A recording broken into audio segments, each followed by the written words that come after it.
పాలకూర పప్పు సింపుల్గా కుక్కర్లో 10 నిమిషాల్లో ఈ విధంగా అయితే చేసుకోండి. స్టవ్ ఆన్ చేసుకొని 2 టేబుల్ స్పూన్ ఆయిల్ని అయితే వేసుకోండి. ఆయిల్ హీట్ అయిన తర్వాత 1/2 టేబుల్ స్పూన్ మెంతులు, 1/2 టేబుల్ స్పూన్ జీలకర్ర, 1/2 టేబుల్ స్పూన్ ఆవాలు అయితే వేసుకోండి. నేనైతే ముందుగానే ఇవన్నీ వెజిటేబుల్స్ అయితే కట్ చేసి పెట్టుకున్నాను. ఇందులోనే 2-3 ఎండుమిర్చీలను అయితే యాడ్ చేసుకోండి. టేస్ట్ అయితే చాలా బాగుంటుంది, అస్సలు మిస్ చేయకండి.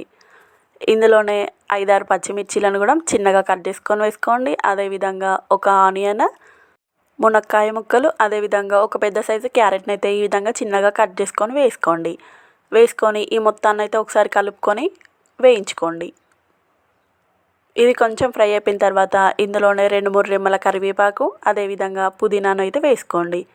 నేనైతే కందిపప్పునైతే ముందే నానబెట్టుకున్నాను ఒక 5 మినిట్స్ ముందు. ఇందులో వాటర్ని అయితే వంపేసుకొని ఈ పోపులో అయితే వేసుకోండి. వేసుకొని దీన్ని అయితే ఒకసారి మంచిగా కలపండి. ఇందులోనే 1 టేబుల్ స్పూన్ పసుపు, 1/2 టేబుల్ స్పూన్ అల్లం వెల్లుల్లి పేస్ట్ని అయితే యాడ్ చేసుకోండి. 6-7 వెల్లుల్లి రెబ్బలను అయితే యాడ్ చేసుకోండి. ఇందులో ముందుగా కట్ చేసి శుభ్రంగా కడుక్కున్న పాలకూరను అయితే వేసుకోండి. వేసుకొని అదేవిధంగా ఒక పెద్ద సైజు టమాటోని అయితే ఈ విధంగా కట్ చేసుకొని వేసుకోండి. వేసుకున్న తర్వాత దీన్ని అయితే మొత్తం ఒకసారి అయితే కలపండి. కలుపుకొని మనం ఒక 3 కప్స్ వరకు వాటర్ని అయితే యాడ్ చేసుకున్నామంటే మనం తీసుకున్న క్వాంటిటీకి అయితే కరెక్ట్గా సరిపోతుంది. మరీ వాటర్ని అయితే ఎక్కువ యాడ్ చేసామంటే మనకి విజిల్ వచ్చినప్పుడు అయితే వాటర్ అన్నీ బయటికి వస్తాయి అన్నమాట. ఆల్రెడీ మనకి పాలకూరలో వాటర్ ఉంటుంది కాబట్టి ఈ వాటర్ అయితే సరిపోతుంది మనకి.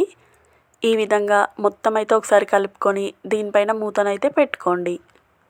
నేను ఇందులో సాల్ట్ అయితే యాడ్ చేయట్లేదు. సో తొందరగా అయితే ఉడుకుతుందన్నమాట. మనకి ఒక 3 విజిల్స్ వచ్చాయంటే సరిపోతుంది. పప్పు, మనం వేసుకున్న వెజిటేబుల్స్, పాలకూర మంచిగా అయితే ఉడికిపోతాయి 3 విజిల్స్కే. మనం ముందే ఈ విధంగా వేసి పెట్టుకున్నామంటే మళ్ళీ దీన్ని అయితే పోపు చేయాల్సిన అవసరం ఉండదు. చాలా తొందరగా అయిపోతుంది.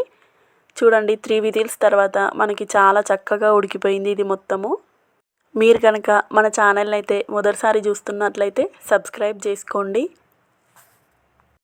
చూడండి పప్పు అయితే మనకి మంచిగా ఉడికిపోయింది. దీన్ని మళ్ళీ పప్పు గుత్తితో రుబ్బాల్సిన పని అయితే ఏం లేదండి. ఇప్పుడు ఇందులోనే రుచికి తగినంత సాల్ట్ని అయితే యాడ్ చేసుకోండి. అదేవిధంగా 1 టేబుల్ స్పూన్ ధనియాల పౌడర్ని కూడా యాడ్ చేసుకోండి. అంతేనండి, ఎంతో టేస్టీగా ఉండే పాలకూర పప్పు అయితే రెడీ అయిపోయింది. దీన్ని మనం 10 నిమిషాల్లో చాలా ఈజీగా అయితే చేసుకోవచ్చు. దీన్ని మనం అన్నంలోకే కాకుండా చపాతీలోకి కూడా పెట్టుకున్నామంటే టేస్ట్ అయితే చాలా చాలా బాగుంటుంది. ఇలాంటి మరెన్నో మంచి వీడియోస్ కోసం మన ఛానల్ని అయితే సబ్స్క్రైబ్ చేసుకోండి.